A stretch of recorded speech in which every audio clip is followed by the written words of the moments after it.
They laughed before she even said a word. And in that moment, everyone in the room agreed on one quiet, cruel truth. She was the girl no one wanted. The chapel lights buzzed faintly overhead, casting a pale glow across rows of polished wooden benches filled with guests who shifted uncomfortably but said nothing, their silence sharper than any insult.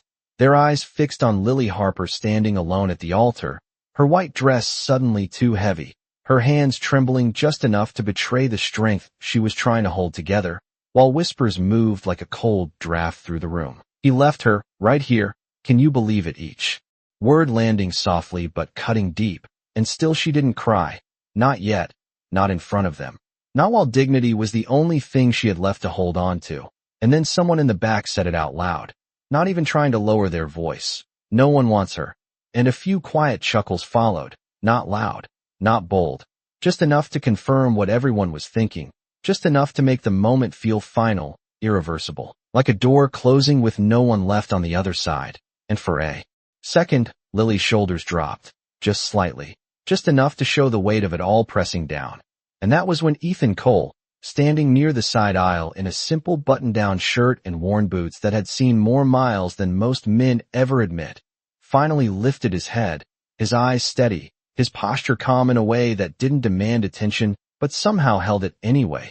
He didn't rush, he didn't react like the others. He just watched, listened, measured the moment like a man who understood something deeper than what was being said. You see that? One guest whispered to another. Guy doesn't even belong here. And maybe he didn't. Maybe he was just another face in the background, another quiet man passing through a loud world. But then he moved, one step, then another, the soft echo of his boots against the chapel floor cutting through the low murmur, 3 steps forward. Then he stopped, just a few feet from Lily, close enough to see the way her breath caught, close enough to feel the shift in the air as the room slowly began to notice. What's he doing? Someone whispered, another voice answered. This is about to get worse. But Ethan didn't look at them, didn't acknowledge the crowd or the judgment hanging thick between the walls. He only looked at her. Really looked. Like she wasn't broken. Like she wasn't abandoned. Like she was still standing exactly where she was meant to be. And then, without raising his voice, without drama or hesitation, he spoke. Then I'll stand with her. And it wasn't loud, it wasn't forceful, but it carried. Steady and clear. Like something rooted deeper than pride, deeper than fear.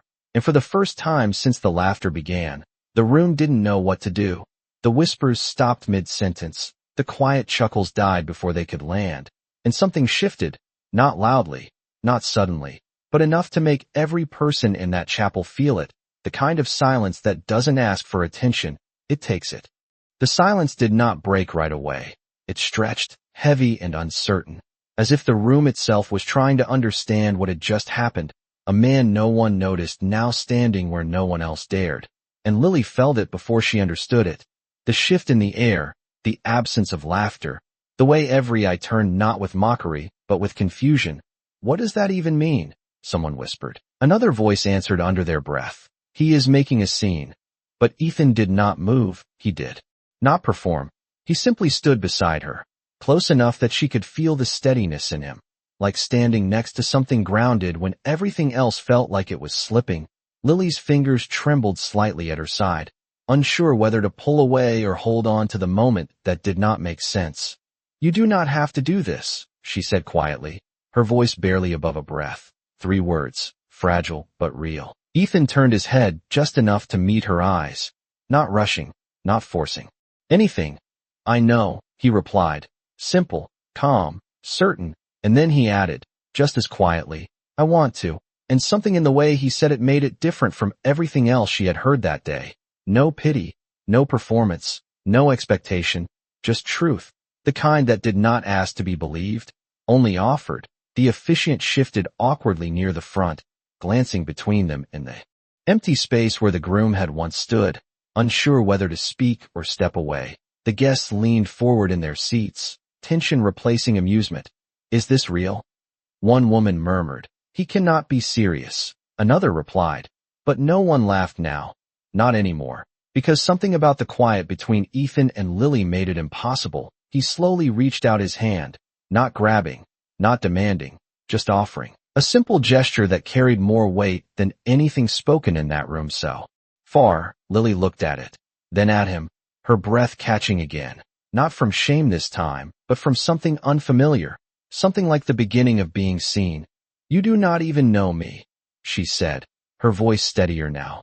Testing, searching.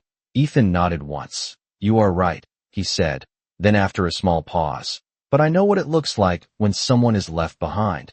The words landed softly, but they held something deeper, something lived, and for a moment, the room faded, the whispers, the eyes, the judgment all pulling back into a distant hum. Lily swallowed, her hand slowly lifting, hesitating just inches from his, the space between them filled with everything unsaid, everything broken, everything waiting, and then she placed her hand in his, gently, uncertainly, but enough. And that was the moment the room changed again, not with noise, not with applause, but with a kind of stillness that no one could explain. The kind that happens when dignity stands up without asking permission, and somewhere in the back, the same voice that had laughed before tried to speak again, tried to bring the moment back down to something small. "This is ridiculous." But the words fell flat, because no one joined in, no one echoed it. And for the first time that day, the crowd did not decide what the moment meant, they just watched, quiet, as a man who owed nothing chose to stay, and a woman who had been left behind realized she was no longer standing alone.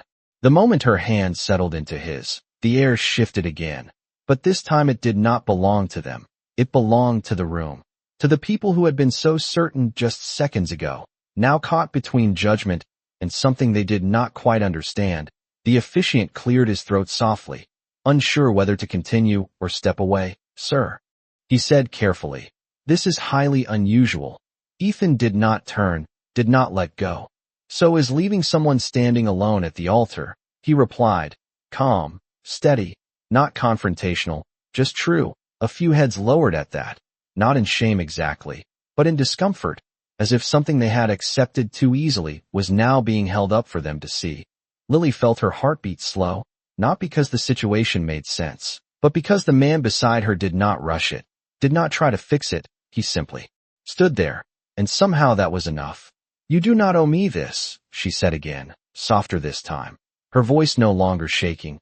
Ethan glanced at her briefly, then back ahead. "I am not here because of obligation," he said. "I am here because walking away would be easier, and I have learned not to choose easy when it costs someone their dignity."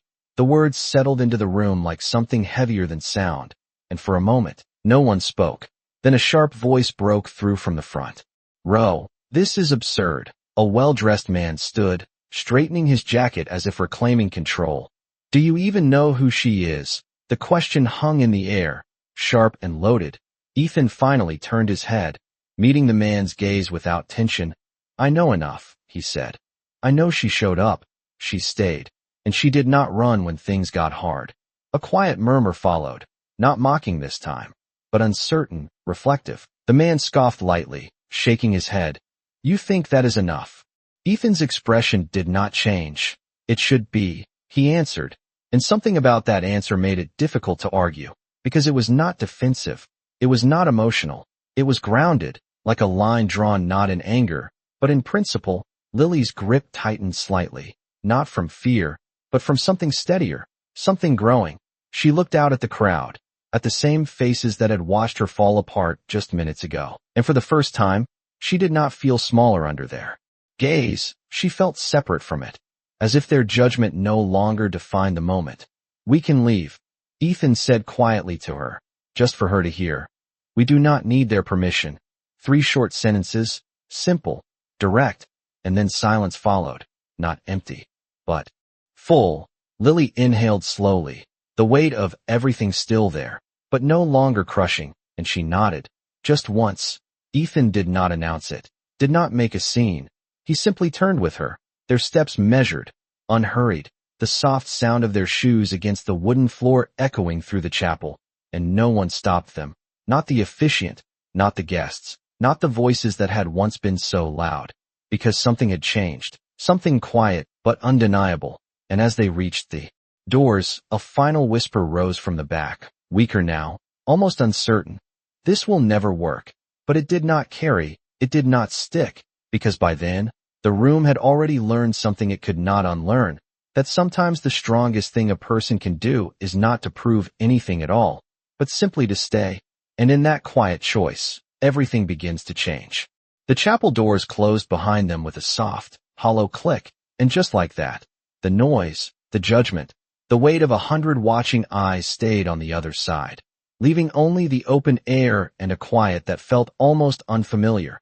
The late afternoon sun stretched low across the stone steps, warm and steady, a sharp contrast to the cold tension they had just walked out of. Lily let out a breath she did not realize she had been holding, her shoulders dropping slightly, as if the world had finally loosened its grip. "You can still walk away," she said after a moment, her voice calmer now, but still careful, still testing the ground beneath her. Ethan stood beside her, hands relaxed at his sides, his gaze fixed somewhere ahead, not avoiding her, just giving the moment space to breathe. "I could," he answered simply, then added, "but I am not going to." 3 short sentences, steady, unshaken. Lily turned to look at him fully for the first time. Really look, noticing the small details she had missed before, the faint lines around his eyes that spoke of years lived quietly, the way he carried himself without tension, like someone who did not need to prove anything to anyone. "Why?" she asked again. But this time the question was different, less about disbelief and more about understanding. Ethan took a slow breath, the kind that comes from memory rather than thought. "Because I know what it feels like when people decide your worth in a moment," he said, his voice low but clear. "And I know how long that moment can follow you if no one interrupts it." The words did not rush, they settled, carrying something heavier than explanation. Lily's eyes softened slightly, not with tears, but with recognition. "You talk like you have been there," she said quietly. Ethan gave a small nod, almost imperceptible. "My wife passed away 5 years ago," he said, no drama, no pause for sympathy, just truth.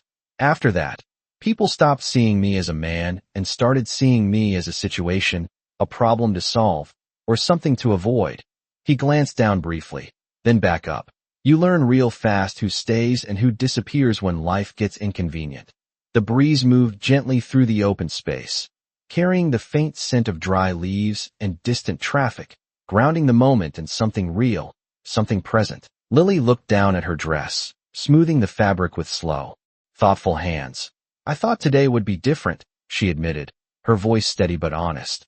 "I thought if I did everything right, if I showed up the way they expected, I would finally be enough." She let out a small breath, almost a quiet laugh without humor. "Turns out I was just easier to leave that way."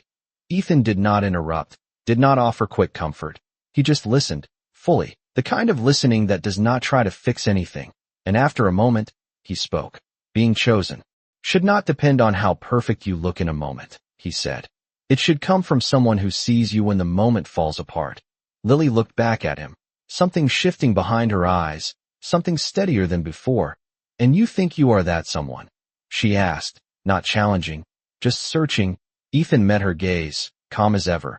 "I think I am someone who did not walk away," he replied, and for a second, neither of them spoke, the silence stretching between them, not awkward, not empty, but full, like something quietly beginning.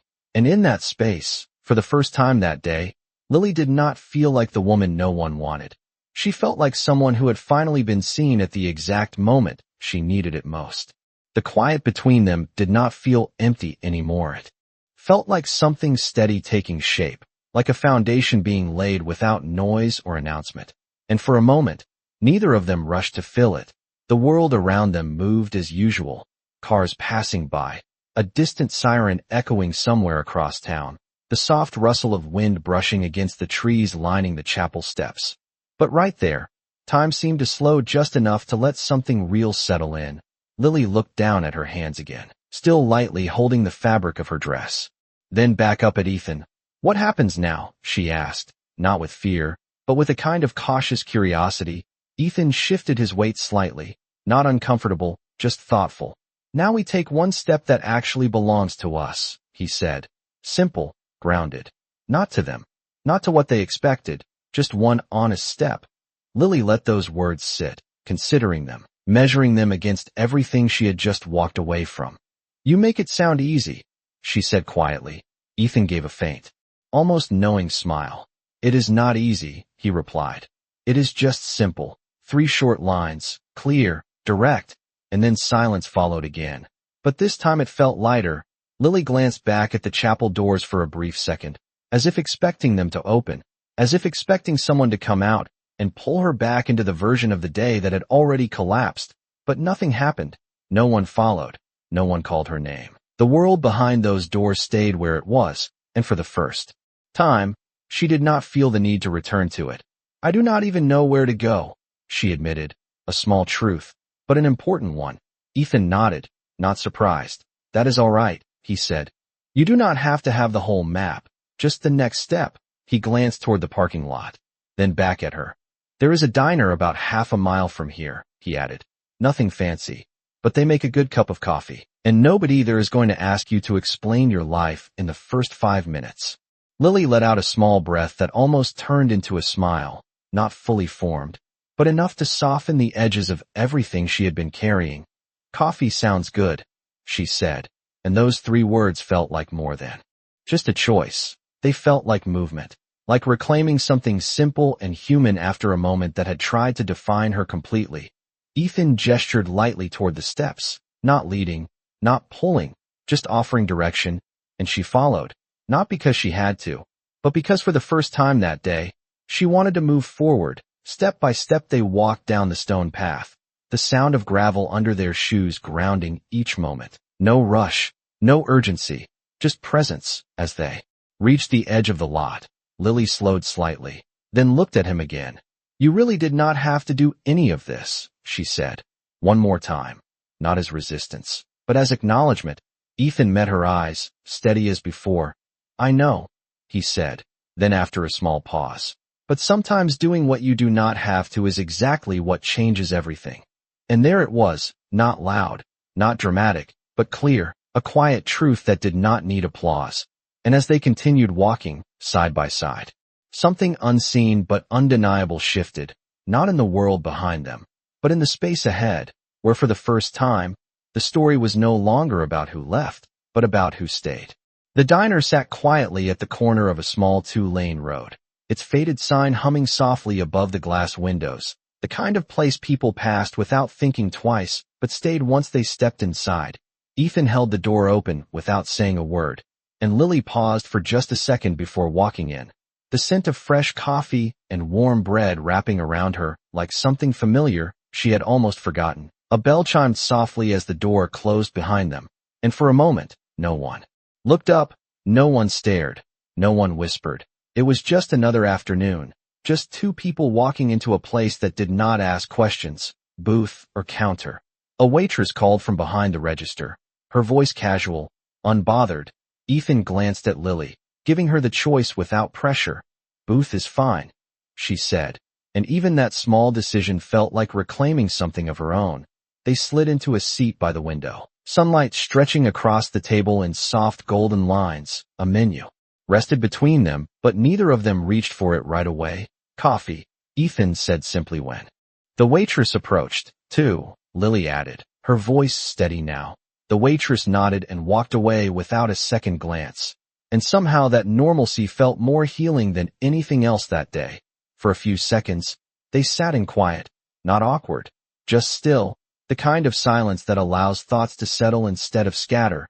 Lily traced her fingers lightly along the edge of the table, then looked up. This feels strange, she admitted, not with discomfort, but with honesty. Ethan leaned back slightly, his posture relaxed. Strange can be a good sign, he said. It usually means something is changing. 3 short sentences, calm, grounded. Lily let out a small breath, considering that. I spent months planning today, she said, her gaze drifting toward the window, watching a car pass slowly by. Every detail, every expectation, every moment mapped out so nothing would go wrong. She paused, then added quietly. And still, everything fell apart in less than 5 minutes. Ethan listened, not interrupting, his attention steady, present. Sometimes plans are built around what we think we need, he said after a moment. Not what actually matters. Lily looked back at him, a slight furrow in her brow. "And what do you think matters?" she asked, not challenging, just curious. Ethan did not answer right away. The waitress returned, setting 2 cups of coffee on the table, the steam rising slowly between them. And for a second, he watched it, as if choosing his words. Carefully, "Who stays when things stop looking perfect?" he said finally, his voice even. "That tells you more than anything else." The words settled into the space between them, quiet but undeniable. Lily wrapped her hands around the warm cup, feeling the heat seep into her fingers, grounding her in the present. "I thought he was that person," she said softly. "Not bitter, just truthful." Ethan nodded once, acknowledging the weight of that without trying to erase it. "It is not wrong to believe in someone," he said. "It just becomes clear when they do not believe in you the same way." Lily looked down into her coffee, the surface reflecting a faint, distorted image of herself, and for the first time, she did not look away from it. "And you," she said after a moment, lifting her gaze back to him. "You stayed for someone you do not even know." Ethan met her eyes, steady as always. "I stayed because I recognized the moment," he replied, "not because I needed to know everything about you." And that was the difference, not loud, not dramatic, but clear. And in that quiet corner of a simple diner, something deeper began to take root, not built on plans or expectations, but on something far more rare, the choice to remain when leaving would have been easier. And for Lily, that choice felt like the first real thing she had experienced all day. The coffee cooled slowly between them, untouched for a moment as something unspoken began to surface, not from tension, but from truth waiting its turn. Lily traced the rim of her cup with her fingertip, then stopped, as if deciding whether to step forward or stay where it was safe. "There is something you should know," she said finally, her voice calm but carrying weight. Ethan did not interrupt, did not lean in. He simply gave her the space to speak, the kind of quiet that invites honesty, instead of forcing it. "Today was not just a wedding," she continued, her eyes lifting to meet his, steady now. "It was also a merger." She paused briefly, watching his reaction, but there was none. No surprise, no curiosity driven by advantage, just attention. So she went on. "My family owns Harper Development Group," she said, the name landing softly but carrying significance. The entire event, the guest list, the expectations, it was all tied to business, reputation, image. She exhaled. Slowly, not overwhelmed, just clear. Marrying him was supposed to secure a deal worth over $80 million. The number hung in the air, large, important in one world. But in that booth, it felt distant, almost irrelevant. Ethan nodded once, acknowledging the information without reacting to it. "And when he walked away," she added, her voice still even, "it was not just me standing there. It was everything my family had built, everything they expected me to carry." She leaned back, slightly, her fingers now resting still on the table. "That is why no one stepped in," she said quietly. "Because losing me was easier than risking the deal." The words did not sound bitter, they sounded resolved, like something she had already begun to understand before she said it out loud. Ethan took a slow breath, not heavy, just thoughtful. "So they measured your worth against a number," he said, not as a question, but as a simple observation. Lily gave a small nod. "That is how it works in my world," she replied, "or at least how I thought it did." A brief silence followed, the kind that does not rush to fill itself. And then Ethan spoke, his voice as steady as before. "That is not your worth," he said, direct, clear. 3 words that carried more weight than anything else that had been said about her all day. Lily looked at him, searching again, but this time not for answers, for consistency, for something that did not shift when the details changed. "You are not surprised," she said, almost curious. Ethan shook his head slightly. "No," he answered, "because none of that changes what I saw back there." He paused briefly, then added, "You stayed when it would have been easier to run. You faced it when it would have been easier to disappear. And you did not let their reaction define how you carried yourself." 3 short observations, grounded, specific, real. Lily's expression softened again, but this time there was something else in it, something closer to belief.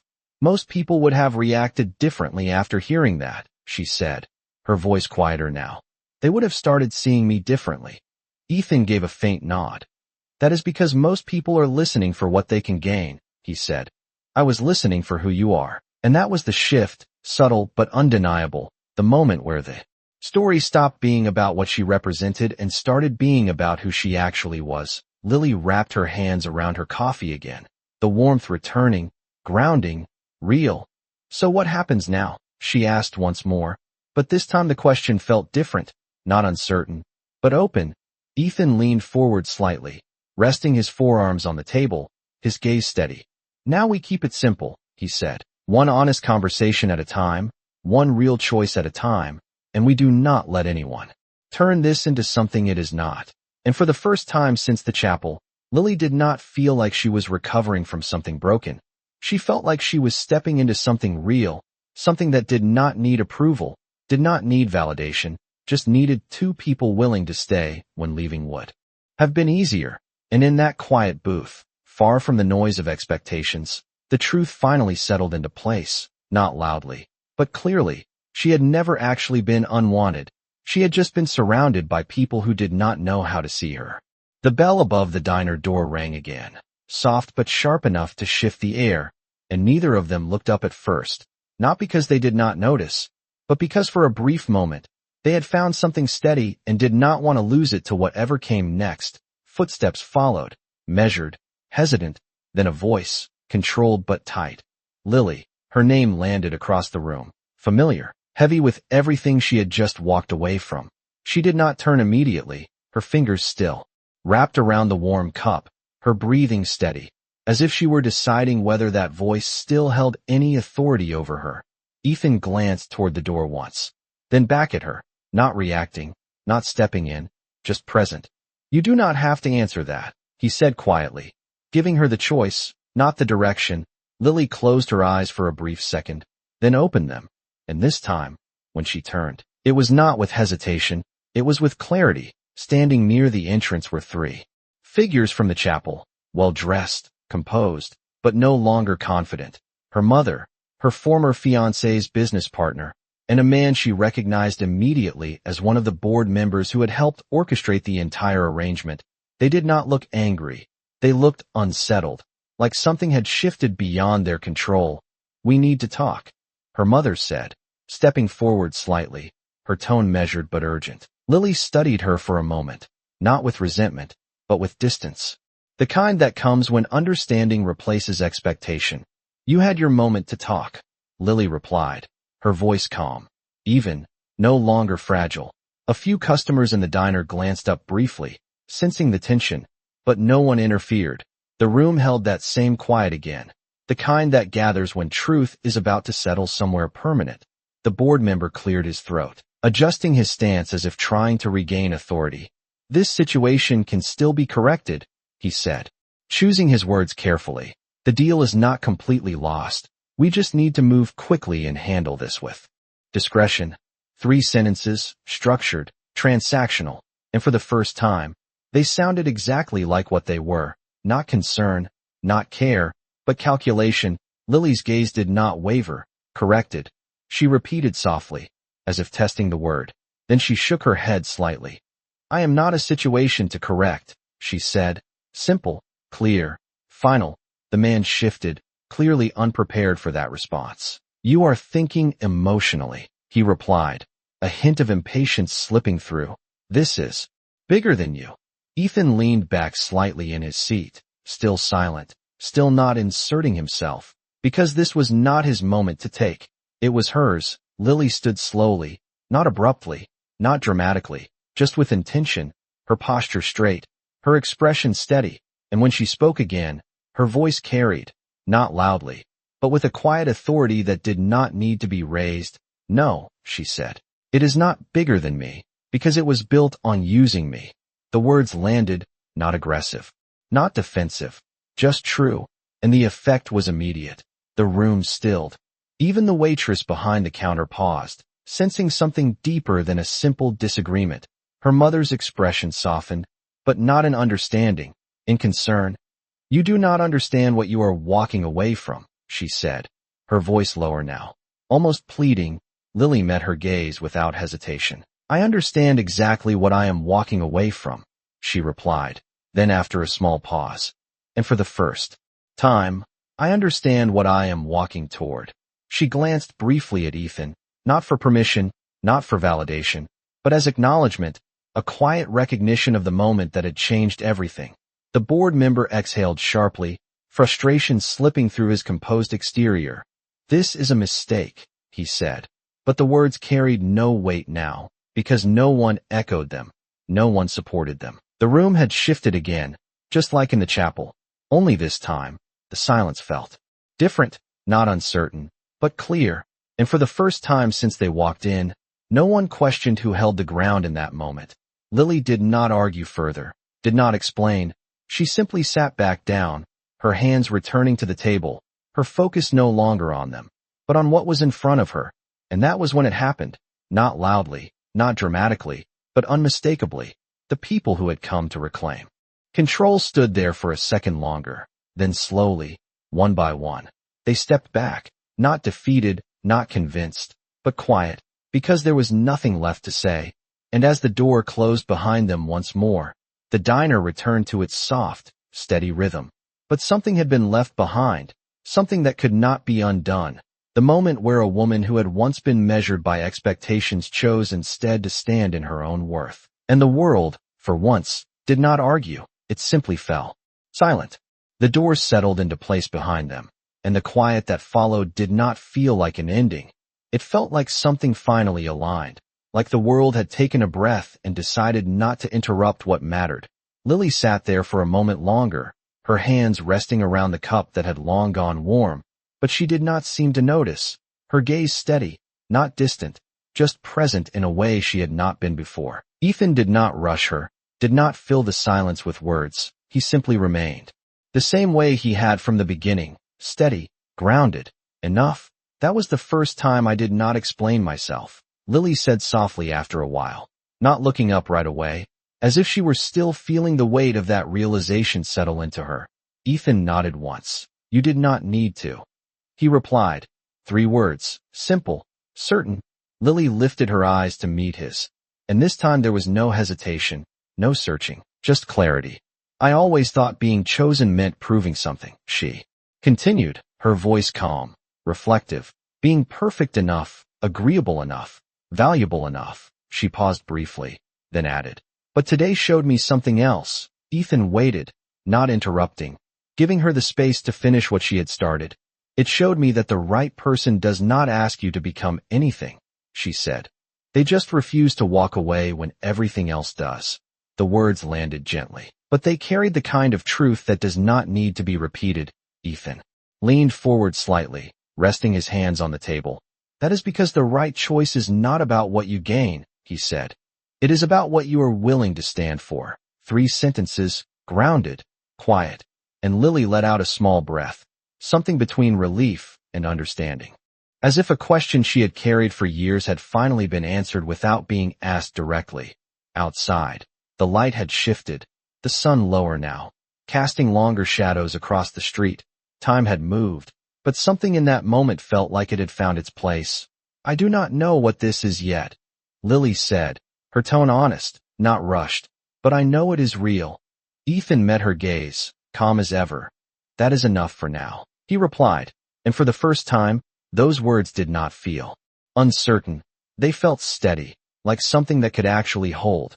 The waitress passed by again, refilling their cups without asking, offering a small, knowing smile before moving on. No questions, no assumptions, just quiet acknowledgement. Lily watched the steam rise once more, then looked back at Ethan, a faint smile forming, not dramatic, not overwhelming, just genuine.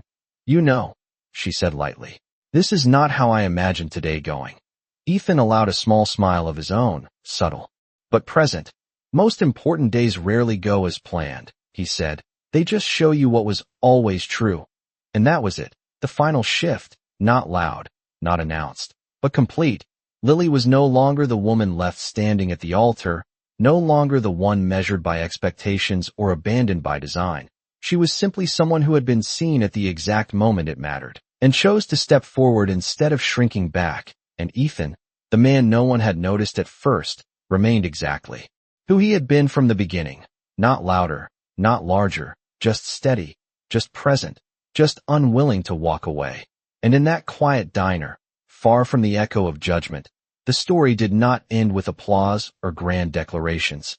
It ended with something far more rare, a silence that did not come from shock, but from understanding, the kind of silence that happens when the world realizes it no longer needs to speak.